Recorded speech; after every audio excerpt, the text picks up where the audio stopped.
What's up, Rumors Are True podcast? This is Joey Svensson. You may remember me from Bad Christian or Pastor With No Answers podcast, and I've got some pretty killer news. Me, my brother Jared, and your favorite podcast host, Jeremy Gold, the one delivering to you the episode you're about to listen to, started Roster Music Club.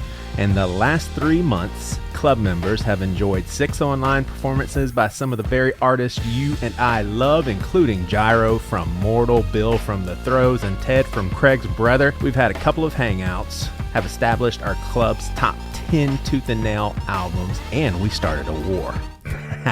That's EP Wars, 16 of the greatest EPs going head-to-head in a tournament until we crown the victor. We've been supplying curated playlists. There's a private podcast feed with extra content, and videos of everything that's ever happened in the club is yours when you join. In upcoming months, we're doing a deep dive on all things Radiohead, and as I speak, 3 musicians are listening to the club's top 10 tooth and nail releases, albums we've enjoyed for 30 years. These artists that I rounded up, they're listening to these albums for the very first time, and I can't wait to hear how they react. The Starflyer 59 Silver, Living Sacrifice Reborn, Life in General by MXPX. Hearing these albums for the first time. So we're going to talk to them for a live event, and it'll be released on the Roster Music podcast that you should be listening to if you like this podcast. Hey, the club is free to try for a month, then $10 a month from there on out. And I'll tell you this, not a club member has left since joining, so it's worth every penny. Support the club and this show by joining with this code. RUMORS. That spells rumors. Hey, we can't wait to see you there. Rostermusic.club. Go there now and join. Hey, this is John Mark McMillan, and you're listening to the Rumors Are True podcast.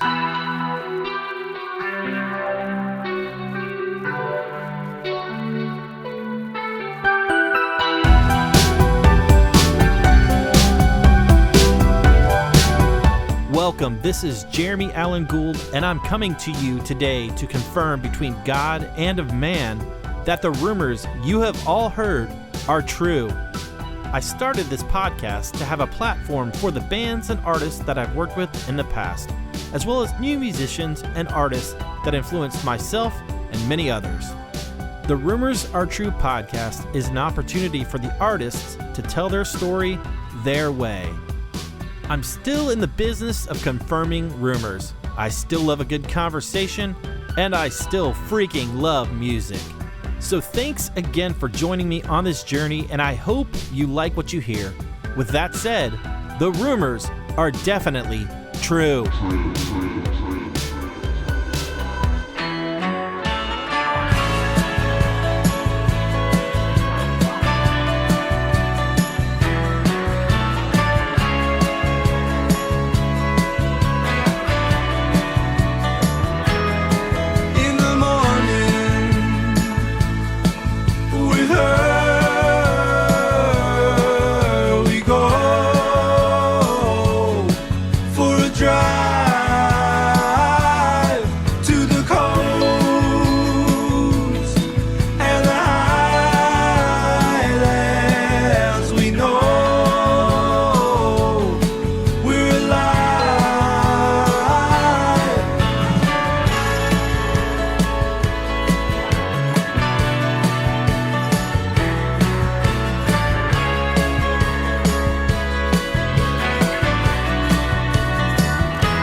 Hey, thank you for tuning in to this latest episode of the Rumors Are True podcast. My name is Jeremy, and today I welcome my friend Stephen Williams. You know Stephen from the band Jude Moses, as well as John Mark McMillan's band, as well as the movie Long December as an actor and a musician. So honored to have Stephen on this podcast. It's been a long time coming. So I hope you enjoy this latest episode with Stephen Williams.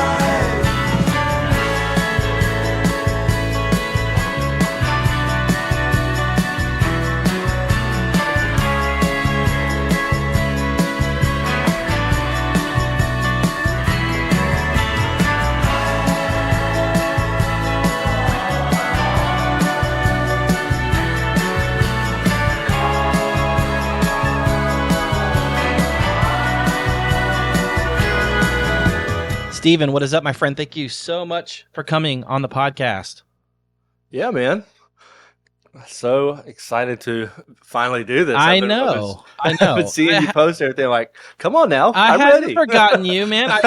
Dude, it has been one of those wild rides, and I'm like, and honestly, like I had you on my list, and I know we've talked about it before, but it was like one of those things where I was like, I just needed to find the right time, and honestly, one of your Instagram things came up with Gable, and I was like, yep, I got to do it. It's time. Yeah, So, perfect. dude, tell me what's going on in your world currently. What's new in your world right now?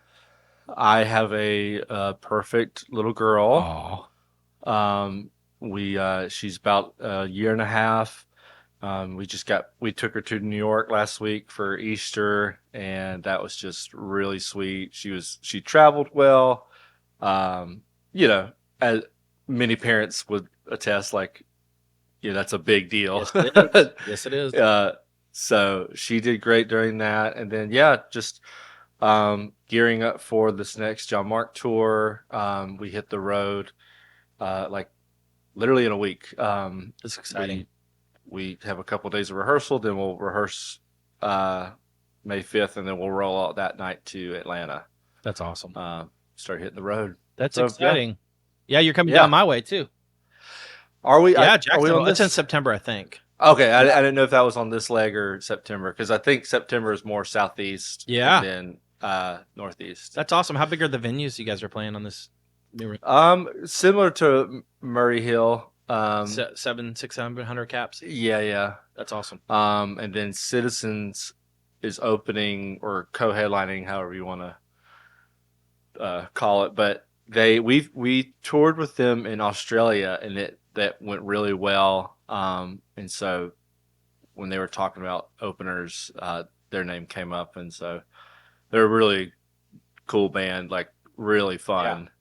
You never know, like with an opener, like, are you guys gonna be like a mood killer? Or are you gonna like Buzzkill. like, well, yeah, you're like, okay, now we have a lot of work to do. Yeah, because yeah. they bummed everybody out or like put everybody to sleep. But Yeah, Citizens will definitely like start the party. that's awesome. That's exciting, Yeah. man. I love that. I'm excited for you guys. That new record's fantastic, and Yeah. man, that's exciting for you guys. Awesome, man. Well, let's talk about growing up for you, Steven. Bring me through some of the records, some of the bands, some of the influences you had as a growing young boy. Yeah, I mean, my dad was a massive Beatles fan, so just goes without saying, just always, I'll never skip a Beatles song. I will always listen to that.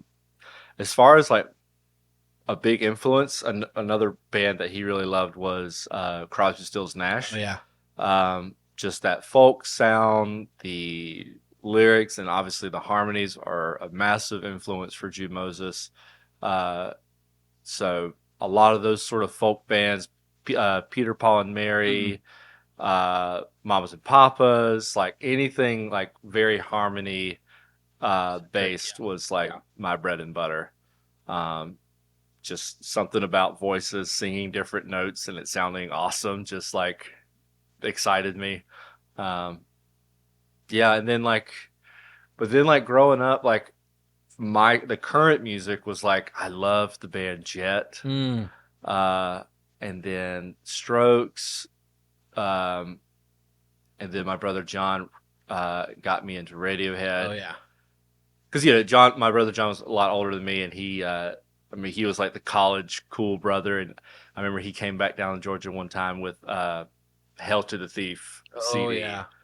And I remember listening to him like, what is this? Like, that just never made it to Georgia. And I was like, this is something else. Yeah. That's amazing. Yeah. I love Radiohead. They're one of my favorite bands for sure. Oh, yeah. I mean, for me, it's they're funny because it's like you either get it or you don't. Yep. You're And 100% right.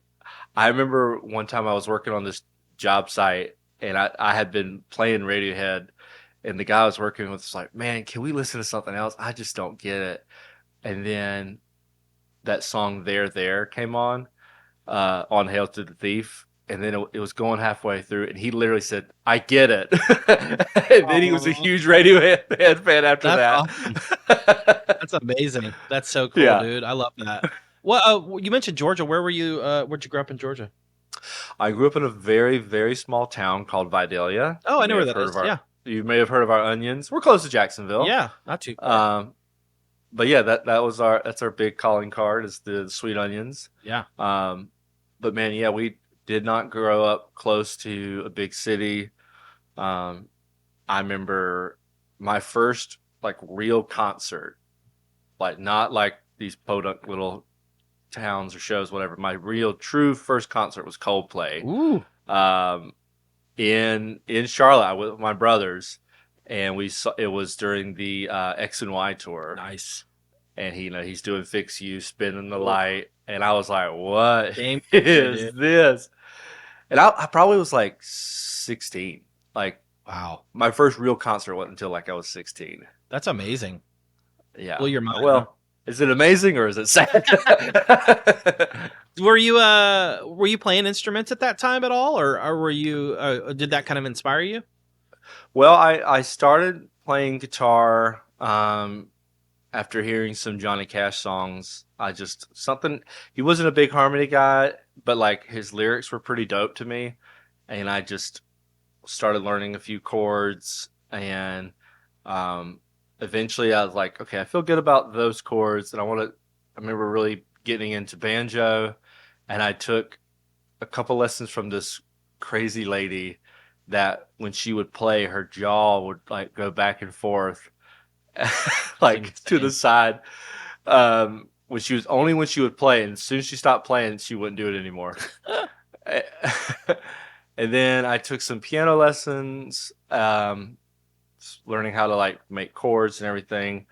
And then later on picked up a mandolin, and yeah, just kind of picked up a little bit. Actually, but I skipped all of it. My first instrument was drums. My sister Sarah taught me a 4/4, and I was hooked after that. That's insane. So you could play everything then. I play a little bit. I play badly at a lot of things, but yeah, that's kind of how I snuck into all of it. Well, you mentioned the mandolin. That's a very rare instrument. What pushed you towards that direction? I think because someone had one, like, because I learned mandolin later on, and someone had one around, and John Mark had these new batch of songs, and there was a lot of like guzheng or like these Chinese instruments, and obviously I didn't have any of those. But the mandolin, if you play a certain way, you could definitely make it sound Asian. Like John Mark has a song called Persephone that is very like, it has some Asian instruments, Sure. and if you play it on the mandolin, it like sounds just like it. Yeah. But obviously it's a very bluegrass instrument. But and that's like even when I play banjo, sometimes people expect me to do like the claw hammer bluegrass thing, but I'm playing it kind of more Sufjan style, like rather than like the fast crazy stuff, which I can do that and it's fun, but it's definitely like you kind of pigeonholed. You can't really fit anywhere else when you're doing that. You're taking a lot of sonic space. But so yeah, like I'll play those instruments in different ways. But yeah, it's really cool to like play something else in a different way than it's maybe expected. Did that come naturally to do that, or did it take a lot of work to learn all the like the banjo and the mandolin? The banjo, there was almost like a cheat code because it was like not touching any of the strings. It's an open G, and then you kind of like, all right, so you can, and it's sort of like a guitar, but it's tuned differently. But then the mandolin is more like a violin. It's almost like a guitar flipped upside down. So you kind of have to like switch your brain. And sometimes when I'm playing with John Mark and I'm playing a lot of instruments, it's like shifting gears in a car. You're like, okay, wait, I'm holding this now. I'm playing this. These are the shapes. And you got to sing. And sing, yeah. Yeah. God almighty. So it's a lot of gear shifting, but I really enjoy the challenge because I'll get pretty bored if I'm just playing a 6-string guitar after a while. I'm like, I need something else. Something to make your brain expand. Yeah, I'll check out if I'm just playing a 6-string. I get it, man.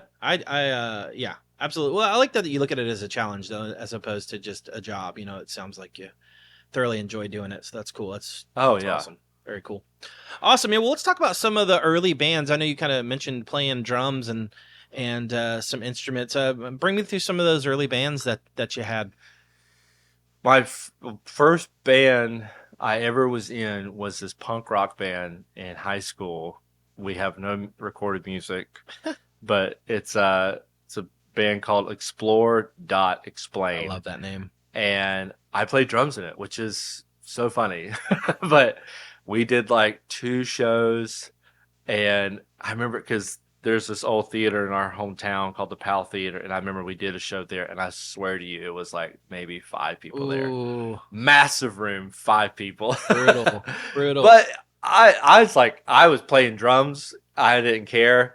I was having a blast, and I wore like big rubber boots when I played. Like I was the most unpunk rock looking one, obviously. Like everybody has the eye makeup and swooped over hair, and I look like I just got that's hysterical. Done duck hunting. What punk bands were influencing you guys?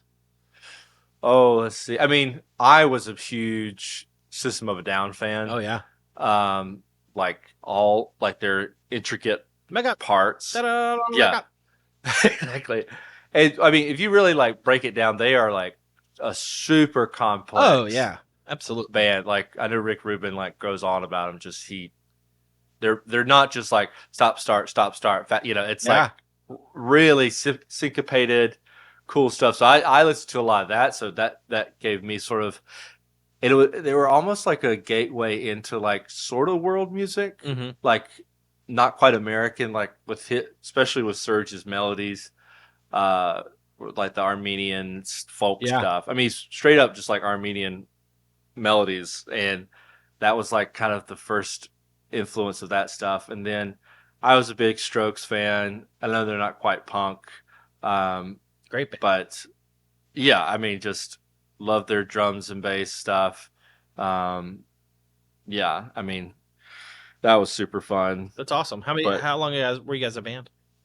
Oh, maybe a year, if that. But we just, it was an excuse for us just like rehearse and smoke weed and drink some just be Smirnoff punk rock. Right. That's awesome. Yeah. Sweet, dude. Well, after that, what was your next endeavor? Next endeavor, I moved to Charlotte. I moved from my hometown, and I started kind of playing here and there, just like singer-songwriter stuff. Yeah. I didn't have a name. I mean, besides my name, and then just kind of getting my toes wet a little bit, experience that live stuff, and then the big move I did was I moved to Northern Ireland and started a folk band with a friend of mine called Sons of Caliber. Wow. Yeah, my girlfriend broke up with me, and my parents got divorced, and I called him and was like, "Hey man, I gotta get out of here." He's like, "Come to Northern Ireland," and so I lived there for a little bit, and we just played all over. That's amazing. That island. Oh yeah, and it actually was a big influence. Not influence, but it was a big like learning curve of singing harmonies. Yeah, because I didn't really do a lot of harmony singing and growing up because I had nobody to really sing with. And he was more of the lead guy in our band, and I would sing harmony with him, but he had a Northern Irish accent, so I would like. Because that's what the thing with harmonies is, like you can obviously just use your voice and sing along with someone, but I prefer sort of mirroring or imitating the lead vocal. And so like he would sing certain words in certain ways, and so I would change the way I would sing words to match him. Yeah. As like, okay, he would say the word hand. He would say hand. Take my hand. And so I would sing hand. That's amazing. as opposed to hand. And so that was like a thing that really like molded me to like, okay, I prefer sounding like the person. And so when I moved back to the States, and then started gigging more and singing more with people, I would just like hear their vocal and sort of imitate it. Yeah. Because I personally prefer that sound. Some people prefer hearing their vocal. But I'm just so much more humble than those people. Oh, of course you are. Bro, how long were you in Ireland? For about 7 months. I lived in like this small village. That's amazing. Like in the middle of nowhere, town called Mahara. His folks were like sheep farmers. That's so cool. Yeah, and so when we come home from these gigs and wake back up on this like beautiful property and like surrounded by animals, it was so rad. And then towards the end, I started living in Dublin, or not Dublin, excuse me, Belfast. And that was just a totally different vibe, city, Yeah. Grungier. And then learning all about like the Troubles and the Protestant Catholic stuff. And like, Yeah. that was pretty wild to learn about. And, but yeah, it was rad being over there. And it was also my first time out of the country. So Sure. definitely just opening up your view of the world. Like, okay, America's not the only place in the world. Yeah, absolutely. These folks have like a completely different history, and you're not the center of the attention. And Yeah. that was, I can't. I mean, I know it's a cliche to like see the world, and it's so important to get out of your own world and just experience life in another country. Yeah, man, absolutely. Did that inspire you musically? Like, just I know it sounds like learning kind of your craft, one of your crafts out that way. But was that inspiring to you to just kind of just get out of your comfort zone? Yeah, I mean, I've always been a lover of like outside. I mean, a lot of my lyrics and all that it just there's always going to be a tone of nature. Sure. And where we lived was so just like this oasis, and so we wrote about Northern Ireland and its surroundings, and then I just kind of took that with me when I started writing for my album. The EP, with like influences of like one of my songs on the EP called "Hold Me Now." I say the Sleeve Galleons, which is just like mountain range in Northern Ireland, and yeah, it's just you write about where you are, and so yeah, a long-winded answer to say yeah, it definitely influenced me, and especially like I mentioned the harmony stuff, just singing with him, and because I still was like I knew what harmony was, but like learning where it fits, like not singing the whole time, where Sure. like maybe singing a phrase with him, or obviously a chorus, or even like background vocal parts, or like maybe you're not singing a lyric with him, but you're singing oohs and ahs. Like that's kind of another sweet spot of mine that I like to do. Yeah. That's cool, Yeah. dude. I love that. That's awesome. Well, let's talk about, you mentioned moving to Charlotte. Obviously, you come back from Ireland. You start to play with John Mark. Bring me through that. And let's talk about your time with John Mark and kind of how that's been for you over the years. And he's a fantastic, prolific songwriter. And, you just being, in that camp. Talk me through that. Yeah. He married my sister. Yes. And so I was obviously around a lot when like How He Loves and was getting big, and my brother Andrew played it with him, playing keys and singing. And so I was living in Boone at the time. I had sort of started Whispers of Jude Moses. We hadn't written anything or recorded anything, but I asked my brother Andrew to be in it, to play keys and sing harmony. And then John Mark was about to go on the, I want to say, Economy tour. Okay. And he said, you can come open for us if you want. You can also carry gear and help us set up and everything. I'll pay you $50 a day. John Mark. So I was like, heck yeah. I mean, I've never been on. Besides touring in Ireland, but like never like toured. And so yeah, I started Jude Moses and opened up for him. We recorded an EP actually with the. Do you remember? Do you know the Sarah and Kevin DeShields? I know that name. I don't think I know them. They're from. Well, she's from Scotland, but they lived in Charlotte for a little bit. They had a studio when they bought their house. There was a studio already downstairs. Oh, cool. So we recorded it there, 3-song little EP, just so that I had something to sell on tour. And then I opened up for them and toured, and it was super awesome. I wonder what year that was. Probably 12 years ago, 13 years ago. I feel think like you're right. Because I feel like Economy came out right when I moved to Jacksonville, or near that time frame. I think you're right. Because it's been longer than 10 years. But started touring with him, and then halfway through that tour, I think he was like, "Man, I dig like your folky stuff. Do you want to?" And he had like this acoustic set in the middle of his set. He's like, "What if you like jumped out with me, and me and Andrew and you can do like a little trio singing?" And so I was like, sure. And so started doing that. And then he's like, well, what if you just like, you came out for the acoustic set and then you just stayed out for the rest of the set? I was like, sure. And then by the end of it, he's like, why don't you just play the whole set? And so then I just kind of became the auxiliary guy.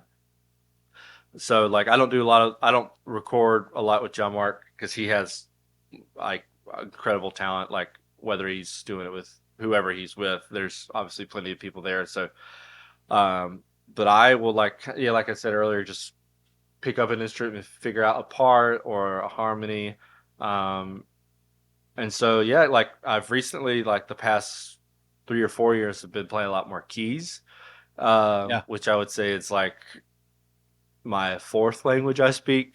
Wow. Like, I wouldn't say it's my first language at all, but sure. But definitely have been like playing that a lot more, and it's been really, again, challenging but super fun to like, okay, I can play this, or I can jump on here with that, and trying to play some synth stuff. Not always my cup of tea, because I'm like, I don't know what a filter is.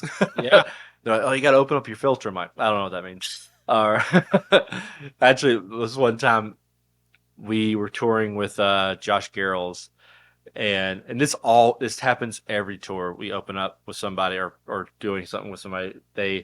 Every instrument will kind of pair up. So like the two drummers will like talk about drums, and the two guitar players talk about guitars, and bass players about basses. And then I end up talking with the keyboard player, and they'll ask me like, "What keyboard are you playing?" And I'm like, I don't know. I'm like, I told the guy, I was like, I'm not the guy to talk about this. It's amazing.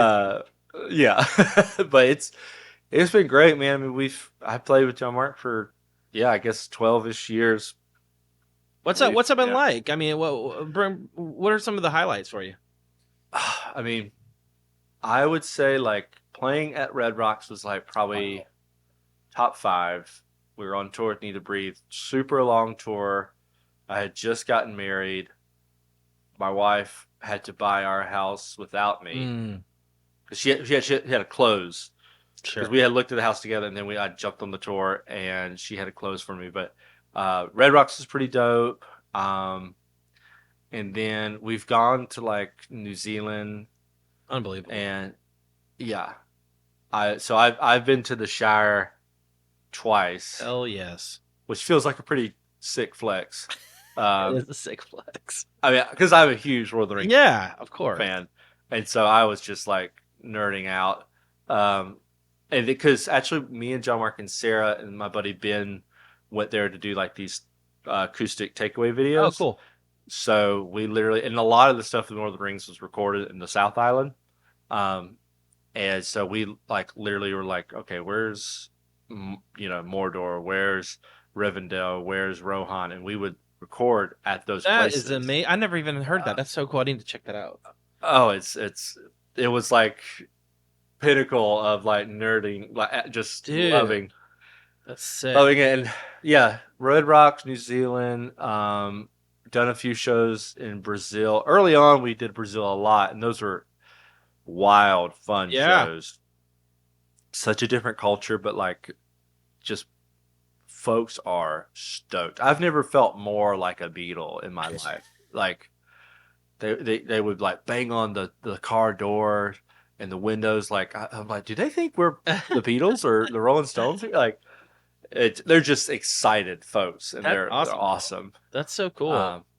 Yeah, man, it's so fun, especially this group of guys. Like, usually are just always down to like John Mark's always pretty open about arrangements and like how do we get from this song to that song, and we usually contribute to like, okay, what if we did this or jumped on that and changed keys or whatever. So it feels really collaborative on tour. I've definitely done some tours where I was like, what if we did this? They're like, shut up. Like, okay. And this is really fun to like kind of mold it in a way all together. Obviously John Mark has final say, but I love that he's pretty open to like, oh yeah, well, I like that idea. Let's try that. Sure. So who else on this tour with you? On this run, we are having obviously me and John Mark, Jeremy Smith, love Jeremy. Zach Looper. Oh yeah, I met him with Gable, I think. Yeah. He's been touring with Gable. They've been stealing him. Yeah. Borrowing him, however you want to call it. And then Al Circle. Oh yeah, Al's great on drums. He's great. Best drummer. He's so good. It's insane. And like, it's funny because when he like tries out stuff, it's like dope every time. Like if I try out something, it might work, it might flop, but he'll just like randomly like do this syncopated beat, and like we're all like, oh my god, he changed it, but it's awesome. That's sick. Yeah, he's just unreal. He's a monster. I know. Yeah, dude, I wanted to talk about the Live at the Night. We got to hang out then because I came up with Jonathan Berlin for that. That was a magical night in Charlotte. It was so cool. What was that like for you? I know you played a million shows, but that was just a really special night. Just kind of maybe bring me through that. It was fun, man. Have you ever watched The Last Waltz? I don't know. The Last Waltz is the final show of the band. Oh, I have not seen that, but I know what you're talking about. Yeah. Okay. It felt like that because it was like, not that it didn't feel like it was over, but it was just like a night of like special guests and all these different songs, 2 drummers. Yes. Like just, it was a live show, like ecstasy. Yes. Like incredible. And everybody in the crowd was just like singing their guts out. And yeah, it was so rad. Yeah, I'm sure you were like logistically, I'm sure it was a nightmare, but like just to record everything and all that. But it was so freaking fun. Yeah, it was. And even like the lead up to it, like all the rehearsal was just. It was just like the anticipation was so exciting, and yeah, it was dope. What were you? I forgot what you and Jonathan did all. I just came up for the heck of it, but Jonathan brought all the video gear up, and so I just kind of teched and helped bring out. I think I brought out a mic stand. You for did your what sister. you were told. Yeah, got a free hotel room. No, it was cool. It was just cool to be a fly on the wall for that. You know, just seeing how that all kind of came together. And then how special it was. You know, I'm standing side stage watching this whole thing, and you know, it's a piece of history, and it was really cool. And just to see you guys all do your things, it was just so enamoring and awesome and beautiful and magical. It was all so many things to say about it. But yeah, just overall, it was just cool to be there and be a part of it, but not quite a part of it. So it was just like I got to be a fan, but I also got to like. You know, you were kind of seeing. You were like a fan seeing how the sausage was made. Exactly, and I like how the sausage was made. Big fan of the sausage. I'm a big sausage guy. No, dude, it was awesome. Yeah. It was so cool, and you know, getting to know you and Jeremy and John Mark over the years has been so cool. It's just awesome, you know, to get to know you guys, and every time you guys come down here to hang out. I think I saw you guys I want to say in Orlando too at the social one time too. I don't know, just so many times to get to hang out. Awesome. Yeah. So yeah, man, that's cool. I love that you've been able to use your talents with John Mark, and it's kind of broadened your palette, if you will, like you said, in regards to playing all these instruments. And I kind of wanted to aim towards Jude Moses now. I know you kind of mentioned your EP that you put out. Let's talk about that first EP, the three song, and kind of bring me through recording that and what that was like. You said you kind of did it in your friend's basement studio, and what was that like? Yeah, so I had a couple of these songs that I think these could work. And so my buddy Chris McMillan, John Mark's brother, he engineered it, mixed it, and all that. And I brought in my brother to play some stuff, and then my two sisters, Sarah and Molly, sang on it. Sang some harmonies and oohs and stuff. And then I played some banjo and other stuff on it. There was only one time I had partied too hard the night before and totally missed one of the days of recording, and it was so bad. Naughty. It's so naughty. I know they were waiting on me. I felt terrible, but hadn't happened since, so I learned my lesson. But we didn't even have like a cover art or anything. My girlfriend at the time, wife now, helped make these little sleeves for the CDs to go in. It's just like right when CDs were on the downturn, on the down low. And and then finally we got them all, and then it was so fun to play the songs live. And I mean, I've never done. I've never how do I say this? I never played the songs live. I just recorded them, then played them live, which is I've always done it the opposite of playing them first, then kind of tweaking them, recording them, then play them again. But this was just all right, hope these are good. And people seemed to dug it, and and then we toured that, and then my buddy Jesse Proctor joined the band. Oh yeah, Jesse's great. Yeah, and then my other friend Shay Wooten joined, and so us three recorded "We Won't Die" the full length in Seattle. Yeah, let's talk about that. We're in Seattle, and kind of bring me through recording that record. Yeah, so Jesse grew up actually in this place called Olalla, which is right outside of Seattle. At his parents' house, his parents had this barn, and with all this recording gear, we recorded everything out there, and it was so fun because it felt like we all lived together. Because we would I would make breakfast for them, and then we would go record, and we'd all have lunch together, and then we would just do everything together. We'd go out together and work on these songs, and it was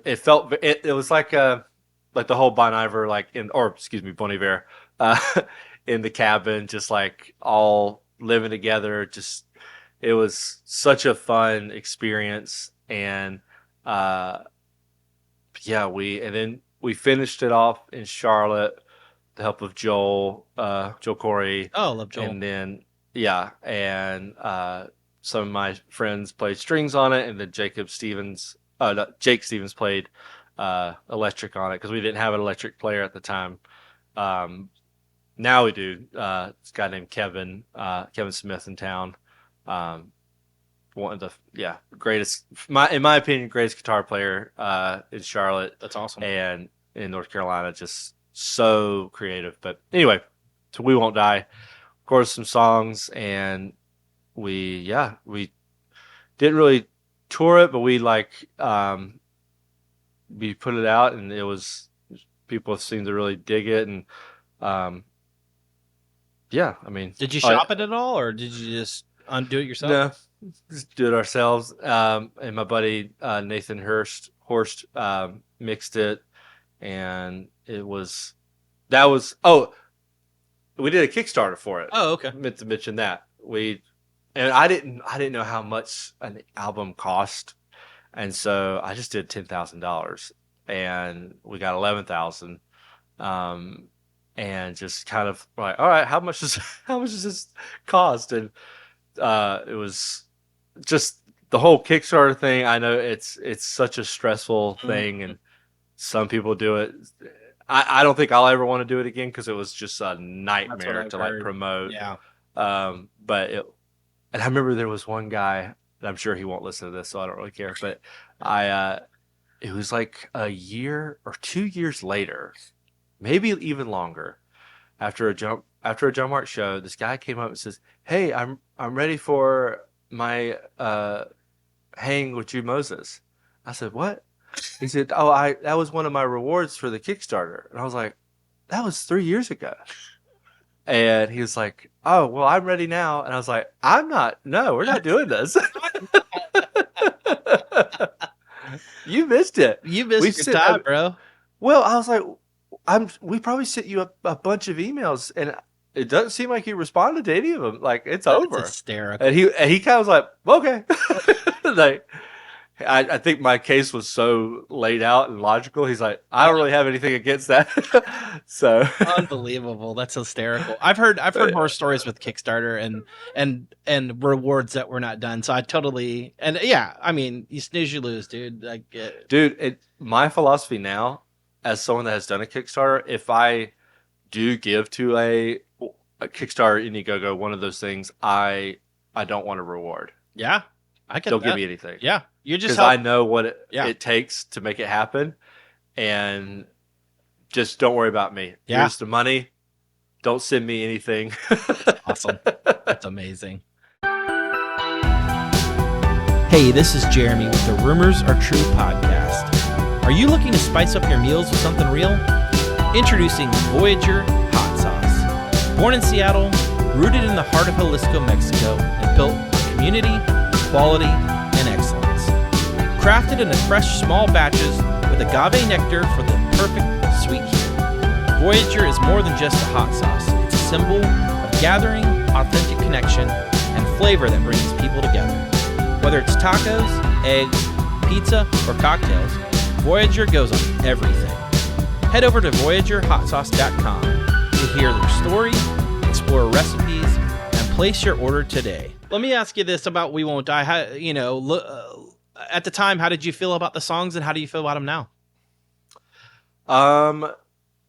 I felt like, so there was some songs like Look to the West, My Young, Inside. There was a lot of them I was really stoked about. And then some, as albums go, there was some stuff I'm like, this isn't the strongest song, but it'll do. But just the recording experience was so rewarding and fun, being with your friends and like being challenged, because Shay and Jesse not challenged me, but they would like push me like, okay, this chord's a little bit more interesting, or this melody's a little bit more interesting. And it definitely helped me be less what do you call it? Like just attached to something, and just like having a little bit more open hands with it. Like, unless there was something I really like, I don't know, guys, I'm pretty attached to this, but like when it comes to music and melodies, I rather be challenged rather than like settle. Maybe, maybe lyrically I would be a little bit more protective. Maybe that's the word I'm looking for. But I never fancied myself as a brilliant lyricist, even a good lyricist. But I definitely, when it comes to music, melody and harmony are just, that's all I really care about. Like, I don't know about you, when I listen to music, lyrics might be like a fourth listen. Yeah, same here. Yeah, I'm like, oh wait, they said that. Oh, I didn't hear that. Right. So it's, no, I get it. Yeah, I get that. But when I listen to those songs now, it definitely feels different.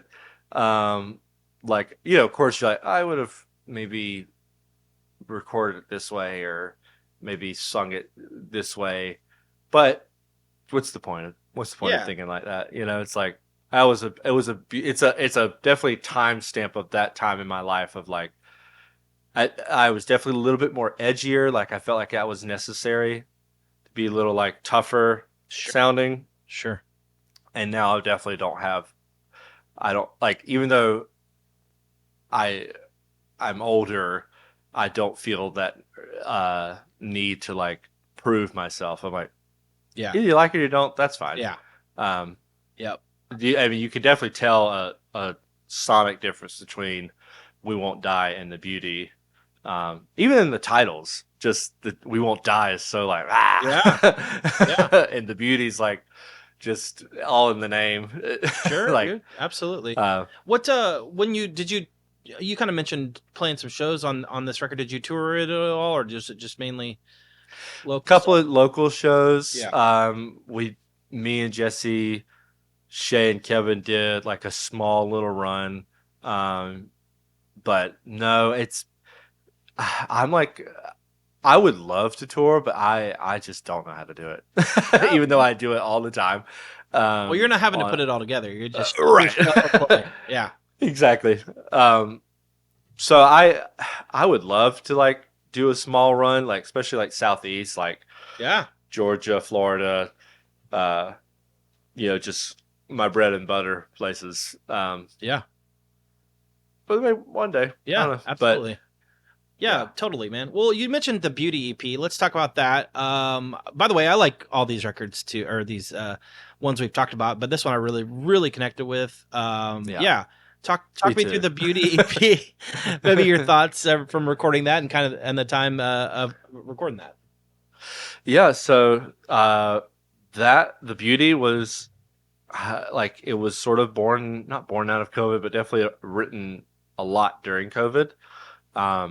And it was just, I don't know what it was. Like, I don't know if you have those moments of like a little bit of clarity or like, aha, or like the whole Radiohead thing, like, I get it. And for me, it was like with songwriting, it was like, I became very much aware and okay with like, I'm not a lyricist that's like gonna like blow people's minds. I'm not, and that is okay. Sure.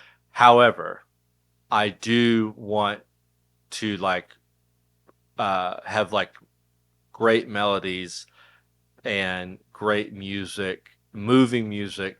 And once I kind of like was okay with that and accepted it and like embraced it, then I just got this like newfound confidence. And I hope that doesn't sound arrogant, but it was like I like became comfortable with like writing a bad song. Like, for example, I remember I wrote this bad song and I told my wife, I was like, I wrote this terrible song. And she said, "Oh, I'm so sorry." I'm like, "No, that's great. Like, I'll never write that one again. Like, it's over." And I could like, that gets that song out of the way for a good song to come through. But with the Beauty, it was like, I don't know. So it was just a lot. It was just very appreciative of like our world and like the precious moments we have with people, especially obviously during COVID. It was like those rare moments of being around someone. And like one of the songs called Isle of Skye, me and Ebony had just vacation in Scotland. Wow. And just drove through this before we had a baby. And so we were driving through the Highlands, just having this magical time. COVID hits. We're back at home. And then we're like having this magical time, like sitting by the fire. Because it was like, COVID was around March, so it's still chilly out. And so we had these like, I got one of those smokeless fire pits. Yeah. And just were chilling out back, like helping. We would have meals together. Like, obviously we'd have meals together, but like I was helping cook more and just being super intentional and like having like eye to eye, face-to-face conversation. And so like that's basically the whole album is just like being intentional and being present. Obviously that's kind of a buzz phrase right now, but man, it is like it's almost like a meditation, or like I feel like it's like a kung fu, like just to actually intentionally listen to someone. Absolutely. As opposed to like, start veering off about your own thing, like or even asking someone a question that you probably know the answer to. Yeah. But just letting them have that. People love to be asked questions. Yeah. Like I'm on cloud 9 right now. But like people love to answer questions that they know something about, and just give them that moment. Like, even at the grocery store, I'll ask the butcher, I'm like, oh, how would you season this? And they just light up, even though I'm like, I'm not doing anything the way you're saying it. But watching somebody just light up, like giving you information. They just want to be heard. Yeah. I just want to be heard. Absolutely, man. And that's kind of like that. That's the whole vibe with the beauty. It's like, and that's the title track. The title comes from the last chorus, the multicolored beast, where I say, I just want to see the beauty of the world with you. And I know that's pretty elementary sounding, but it's like, it's all right there. Like, I want to see this whole entire world, all the beautiful things that we have, all the things we take granted, with the person that I love, and that could be your wife or your kids or your friend, and being there with you. Yeah. Absolutely. So yeah, man. I still love that album. I can listen to it right now and think Proud of it. Like, proud of it, and could listen to it when it first came out, and today I'm like, nothing has changed for me. I still love it. Absolutely, man. You should be. It's really awesome EP, man. Fantastic. Love it. So good. Thank you. What is there any new Jude Moses type music coming out anytime soon? Yes and no. I don't know when this amazing podcast will come out, but tomorrow we're releasing a song with Gable Price and friends. He has a pre-existing song called Heaven Closes Doors. Yeah, it's a great song. And he reached out to me about wanting to do a reimagined version of it. He loves the version that they have. It's like super fun and rock and roll, but he wanted something maybe to hear the lyrics a little bit more and maybe just have a little different vibe on it. Yeah. And so he loved the beauty also, and just wanted like harmonies and 12 string, which is like my bread and butter. And so went to Nashville, literally like worked on the song sun up, sun down, and like within 3 or 4 days we had a master. It was like never ever have turned around something that fast. Now, look, the song was already there, so it wasn't like we were writing lyrics. And I had I'd like done a little demo of like, what if we tried it like this? And it's amazing, super quick. And we've been having this like mustache. I know who won the mustache contest. I didn't even see. Dude, I think we both lost. But man, You're both winners. The label. Well, we're both different flavors. Yeah, absolutely. My wife is ready for me to have more of a Gable mustache. She's like, this Sam Elliott one is. I like it. Do it anymore. It looks good on you. Thank you. Yeah, It's absolutely. But even I'm like having trouble eating. Well, you got like, Flavor Saver, dude. Oh, ice cream is a nightmare. I'm like, I don't want it. I don't want to go through the trouble. That's amazing. But yeah, it's really cool. It's the song. It's like I'm super happy with how it turned out. A lot of harmonies, a lot of 12 string, and our voices go well together, Absolutely. which is really important. Totally agree. To me. So yeah, that comes out tomorrow, but which would be The 29th. Yeah. So it'll be out by the time this comes out, but it's amazing. Yeah, unless you have a quick turnaround. No, dude, totally. It's incredible. Thank you. Awesome. So that's coming out, but then as far as Jude Moses goes, just personal stuff. Like my dad passed away. I'm sorry. Beginning of last year, and then we had a baby. So it was like literally highs and lows of, because we went through IVF to have Holland, my little girl. So that whole struggle and everything, and we finally got her, and then my dad passed away like a month after. So it's like emotionally just both Totally ends of the spectrum. So I wasn't quite ready to record or anything, but I did go to Seattle. We have some stuff kind of demoed and sort of ready to go. And then, but yeah, right now we're just kind of figuring out, especially with John Mark's tour. Okay, making sure I didn't lose you. No, you're good. So yeah, to answer your question, yes and no. We have some music that is being worked on right now, but it's just taking a little longer with life. Yeah, absolutely, man. So, well, I'm excited to hear what you have in the future, and I definitely can relate to the highs and lows of life, and that definitely, life is life, and it's kind of one of those things you just can do it when you can, and amidst having a family and spending time with them, I'm sure it'll come out when it needs to, and that's exciting, man. Yeah, let's talk about Long December, the movie, man. Wow, Yeah. so cool.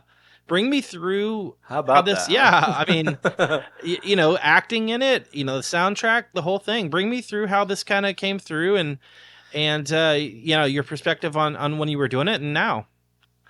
Yeah, so when was it? It was still during COVID. I like to break COVID up like seasons, like a TV show. Oh yeah, like it was like third season of COVID.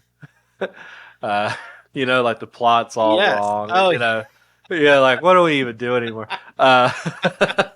So a buddy of mine, and we were sort of acquaintances, didn't really hang out a ton. This guy named Thomas Torrey, he came up to me one time. It's like, hey, I want to talk to you about this idea, about this film I'm kind of working on. And I said, sure. And so we went out for a beer, and I thought he just wanted me to like write some music, or maybe do like a small part. That was like, that's a stretch. Like he'll probably maybe want me to be an extra, or like not extra, but like a 2-line role. And it was like a movie. He slid the script over to me. He said, I want you to be the lead. What? In the Christmas musical I'm working on. And he said, have you ever acted before? And I said, I could quote Lord of the Rings pretty good. Is that what you're looking for? Oh my gosh. He's like, no. But yeah, he kind of pitched it to me, and he's wanting to like write some music for it, use some pre-existing songs, and then like the big other thing was having John Mark also in it. Yeah. And kind of use our real life relationship as sort of the template of the movie. It's where in real life, me and John Mark are brother-in-laws. In the movie, we're cousins. And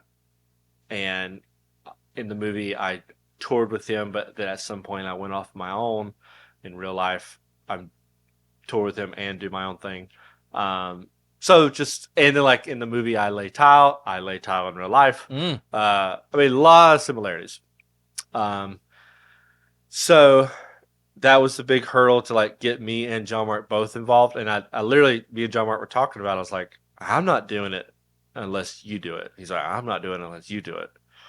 I'm like, I guess we're both doing it. So we read the script, seemed like okay, and we had you acted before, or was this like like dumb little movies we did growing up? Like, I wouldn't even call them movies, just videos that we just messed around with. I was usually just the dumb comic relief, but and I actually did some theater in high school, but had no aspirations to be in front of a camera.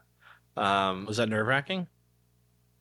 The most nerve-wracking thing ever. Ugh, can't imagine. Especially because you're the lead, and I'm in every scene.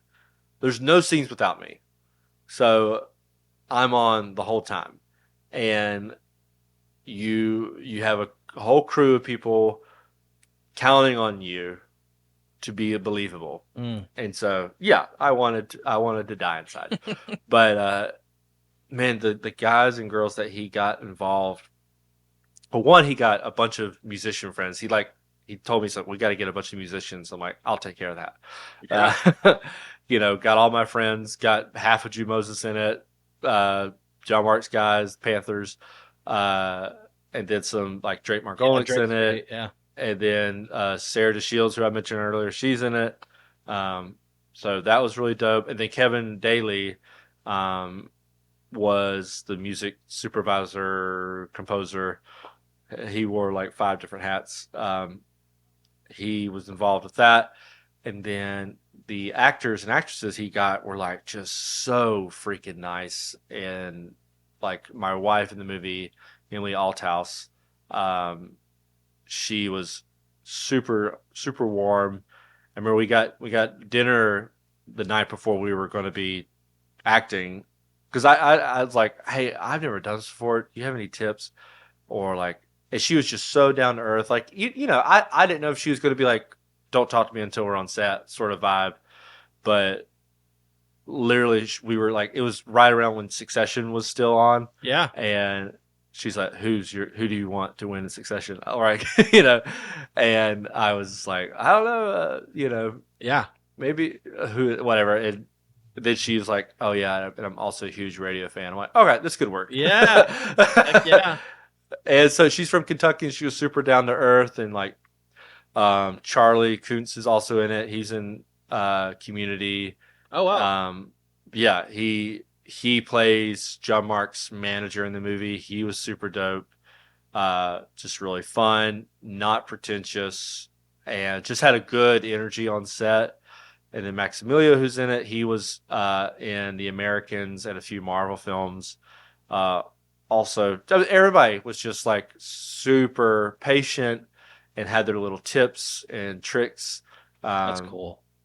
Yeah, it was just, so that definitely helped with like my anxiety, because it was off the charts, I bet. level 10. But then they would just kind of cut up and make jokes. And like, I remember what actually put me at most ease was like, I was doing the scene with Emily, and I said, I was just so nervous. And she said, you're always going to be nervous. Even like, she said, I'm nervous. Mm. And I said, and you're like a legit working actor, Yeah. and you're nervous? Okay. Like, Yeah. Absolutely. if you're nervous, I'm good. Like, and it was funny because like anytime I was doing music in the film, I was like, I'm good. Yeah. I'm not nervous. I feel great. I'd rather do this all day. But then once I had to talk, I'm like, shit. Dude, I totally can relate. Yeah. Not in terms of But the then, movie, but I can relate to talk. Like, I get that. and Emily had to sing one time, and then she was panicking. I'm like, okay, see how it feels? That is a lot. You're being vulnerable. You know, you're singing, and like for you, it's natural. For her, it's not. And then of course, acting, it's like you're being somebody that you're not, but you have to make it believable. It totally I can't imagine, honestly. Well, and I'm definitely playing a version of myself. Like I've told people, like, if I have to have like a French accent, we're all screwed. But it was like a version of me that like was a little bit more angst and unhappy, whereas I'm pretty content with like, I don't have big dreams to like make it, or I'm really happy to be with my wife and kids, Sure. and garden and do my thing and have friends and family, as opposed to like my music being a worldwide hit sensation. Like, obviously that'd be dope, but like, it's not Not my the goal. dream. Yeah. And that my character was definitely more of his dream, is to like make it. So that it was like a variant of like Sure. myself in that way, but it was super rad. And then we got to use like my song "Look to the West" in it, and That's awesome. we wrote some songs that turned out great. Yeah, you should. I don't know if you've seen it. I have but not yet, but I have. When I knew we were going to talk, I looked to see where it was at, and I saw it was on Apple TV to buy. Something. Yeah. I think they're trying to close a deal to get it on one of the streaming services. Oh wow, that, like, that's awesome. yeah, like Netflix or something. What was that like when you finally saw it done? I'm just curious, like when it was done. What was nice, we were going to do like a big cast and crew screening at this local theater in town, but Thomas wanted to test the sound in another theater like a week before, And I said, let me come to that. And so I got to see it on a big screen by myself in the theater. Wow. While Thomas was like running around, like checking the speakers or whatever. And so I was so glad I got to see it in the theater by myself and think, okay, I'm not the worst actor ever. Yeah. Like this is okay. And so then we got to see it in the theater with the whole cast and crew, and like a lot of my family came. My dad was up front, just like loving it. Oh, that's so cool. So that was a really special thing to see him just like during my song "Look to the West," I could see him like dancing. That's and amazing. like, loving it. So yeah, that was super amazing. And then we got to do like film festivals too. Like I got to go to like a couple of them. Thomas went to most of them. And that was really fun just to see how that whole thing was. Because it's almost like it's not quite like touring an album because it's almost out. Yeah. It's almost like you've made an album and then you tour it with people that only go to these types of shows. It's not open to the public yet. Yeah. It's weird. It's like That this is in-between totally. phase of like now enough people have liked it, you close a deal on it, you sell it or whatever. And see that whole thing too was pretty wild to see like you and I can record an album, put it out tomorrow, and everyone on the earth could hear it if they ever found it. Whereas a movie, it's like so much more. Oh yeah. Like distributors and ownerships, and it's a business, and it's a that I was like, whew. That's a lot. No thanks. That stresses me out thinking about it. Oh, dude, the logistics of like all that, I was like, don't have to include me on any of that. But it was. Did it get it good was reception? a cool. Did a lot of people like it? I think a lot of people loved it. I think that's just the hard thing is just getting people to see it. Yeah. I think the only thing people don't like about it in massive quotations is like there's not a bad guy. Mm. And so some people are like, well, this guy, there's not like it's not like a bitch wife or a mean record label executive. I'm like, no, well, he is his own bad guy. He's in his ego is his bad, like he's the good guy and the bad guy because he's in his own way. Yeah. And so that's been a little bit of a educational thing for people. It's like, because people like to have somebody to hate. Yes, like, absolutely. This is a mean person. We don't like him. And so when there's not that person, now you have to like, okay, where's their struggle here? So yeah. But yeah, I mean, I haven't read a lot of the reviews just because. Yeah. I told my wife, I was like, if I read them and they're really mean, I'll want to die. I know. I do. And if they're really awesome, I don't want my head to get big. Yeah. But people have really dug the music because that was the main thing for me. I'm like, well, I know how good of an actor I am, which is not very good. So the music has to carry us over. Yeah. And Kevin just did such a great job, like mixing it and like the songs, how they all kind of weave together. I did listen to the soundtrack. Yeah, there's some really cool moments, and we recorded it all live. That's cool.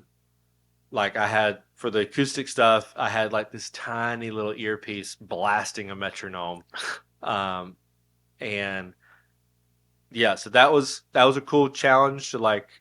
We didn't want to overdub anything because we don't want it to feel overdubbed. Yeah. So everything that is played and sung is live. That's cool. And on camera. Like, so that's our little itty bitty flex. That's sick for dude. that. That's so cool, bro. Are you going to act again? I have done small little commercials for Thomas since then. But I actually really want to kind of dive into the voiceover world. Yeah. Not necessarily for speaking roles because my speaking voice is country and nasally, but I would love to do voices. I think I have a knack for like accents and voices and sounds. That's something down the road I might dive into. But no, I've just done commercials for Thomas, and I was an extra in this upcoming Sydney Sweeney movie that she filmed in Charlotte, and I signed something like a year ago, and then like it finally got an email saying, "Hey, we need you to be an extra like tomorrow at 7 o'clock at night." I was like, cool. "All right," and so I sat right behind Sydney Sweeney smoking a fake cigarette. That's amazing. Yeah, That's so cool. They kept calling me Ron Swanson. Like, all right, we need Ron Swanson on set. That's sick. But dude, that was like yeah. I mean, multi-million-dollar thing. That was like, What's that movie called? Next. Gun in my head, I couldn't tell you. She plays a boxer. Huh. And she like bulked up and everything. She does not look like Sydney Sweeney. Wow. She walked in, I was like, that's her? Like, it blew my mind. But this is something she's producing. Like, she's she's going for it. She doesn't look like your typical the blonde and Yeah. all that rom-com stuff. This is a pretty serious film. So Interesting. Well, that's cool. yeah, but I sitting with the other extras, I was like, I'll never do this again. You're above that, dude. Well, dude, they kept asking me, have you ever done anything? And I have already done Long December. It was out, and I kept saying, nope, never acted in anything. Aww. Well, because they were just like, I mean, if they were close to a star, I was like, oh, I was in this film with Robert De Niro, and that was like their Everest, and or they were all like kind of desperate to get in front of the camera. I'm like, Yeah, we're all getting paid the same here. I get that. We're all eating pizza and getting $100. Yep. Let's not, no one has ever watched a movie and saw an extra and thought, where's that guy? Yep. I want them to be the lead in my film. Yep. Nobody. So I kind of, knowing that, I was like, let's just eat our pizza and just hang out and just be happy enjoy to the be day. here. That's Right. awesome, dude. I love that. Awesome, man. Well, I know you can't predict the future, Steven, but what do you think the future looks like for you? I think future looks like as far as the new music coming out, it's definitely going to have a little bit more of a not serious tone, but it's going to be a lot about my dad, and so I feel like the beauty was definitely more of like the world and giant whatever. This will definitely be coming a little bit more personal. It's funny when you were talking about just like living life and through the highs and lows. One of the songs on the new album is called "Water Your Plants." Yeah, and the idea is like, you still have to cut your grass, pay your bills, feed your kids, even though your world has fallen apart. You still like with miscarriages or IVF or parents dying or your friends getting divorced. It's like you're getting divorced. It's like you still have to go through life. You have to take your kids to school and you still have to water your plants. And that's profound, dude. So I think that's going to be sort of the main theme of this next project is like the life through the highs and lows, and learning how to coexist in that, and or never learning and just coexisting. And just, so the future, I think, want that to come out. And I've been doing a little bit more like sending like how do I say this, session stuff, like sending harmonies and cool folk stuff and producing a little bit more, and that's been really fun. And just trying to be a good dad, and we want to have another kid down the road, and and just that's awesome. Just playing. I'm excited for you, dude. Thanks, man. That's awesome, man. I really appreciate you coming on. I'm sorry it took so long to get you on here, but I'm really honored that you came on, and I'll forgive you. I really enjoyed this convo, man. You've always been so kind and awesome to me, and so just being able to talk to you for a little bit, get behind the curtain a little, I think that's cool. I really, really enjoyed this, so I really appreciate you coming on the podcast, and I'm psyched to hang out in September when you guys are down this way. Yeah, I was gonna say I'll put you on the guest list. Yeah, I was gonna ask anyway. Awesome, dude, man, sweet. Well, listen, if we get to see each other sooner, that'd be awesome. But if not, we'll for sure bro down in September. But I'm really honored again to have you on, and just really appreciate your friendship.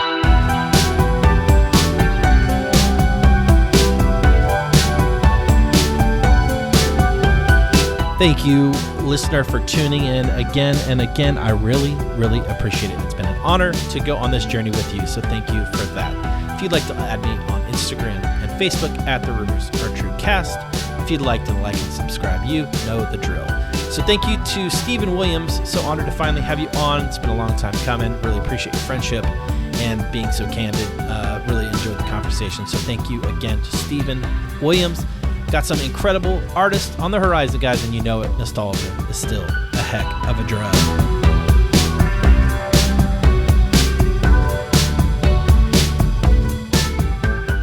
The podcast is produced by Wesley Hill, artwork by Jared Chase Bowser, and music by Brian Jaron.